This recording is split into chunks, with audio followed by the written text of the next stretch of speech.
So you're doing it through a distribution model on one. Are you dealing also with like any of the OEMs and in that sector where you're selling direct to the suppliers? Is that part of the business as well? We definitely sell through the OEM segment of it. It's a different size than what we do on our Geo tier size, which is in our books 2749 and up. But our OEM is a very important part of our business. Caterpillar is a major partner with us. We've actually had multiple tires pass their testing, and they broke a machine trying to get our tire to underperform. So that's a very good partner for us, and that plays a big role in the mining world.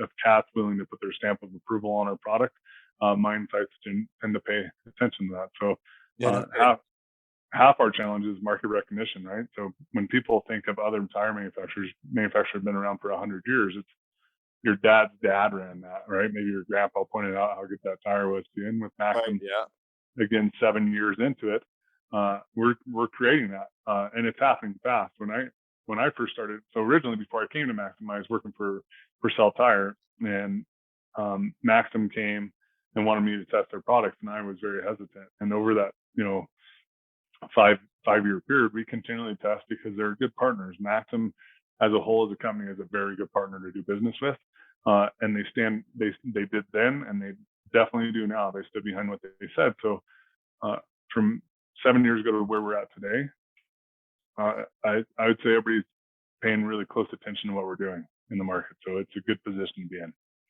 I don't So, think I consider myself an interviewer if I just let you breeze past Caterpillar broke machine testing your tires. I think I have to go back to that. What goes into testing them? You hear it's and this is why we do the show in the long form. You hear something, you go, okay, they did that, but on this show we like to kind of dig in. How does a heavy duty manufacturer, how do they test tires to get that stamp of approval? What are they physically doing with the tire?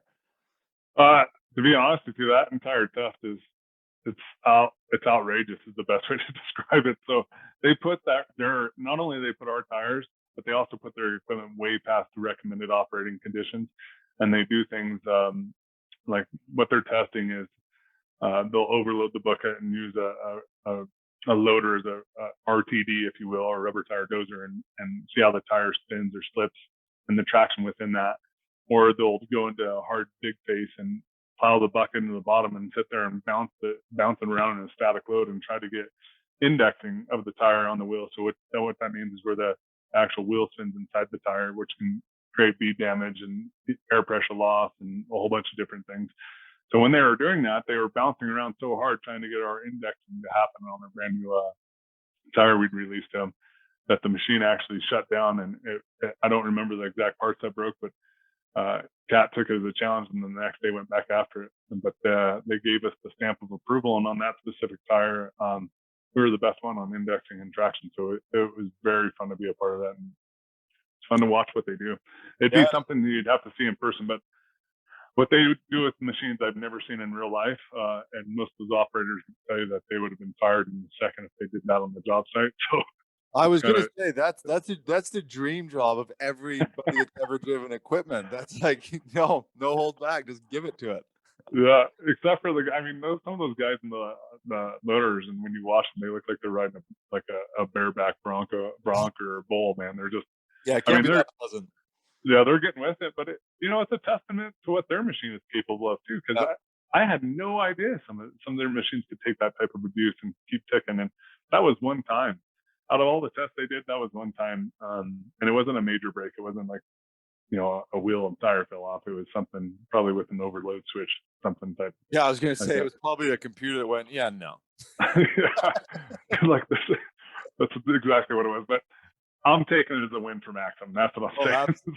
oh, absolutely. I mean, but it is like you say, even when I hear, when we were planning out this interview, and then you see, a company like Caterpillar is testing the products. I mean, they they have every advantage to say this is not a product that should be on the machine. So when they test it, it really does mean something beyond, what you can say or what I can say about the company. When a company like Caterpillar gives it the stamp, it carries a lot of weight.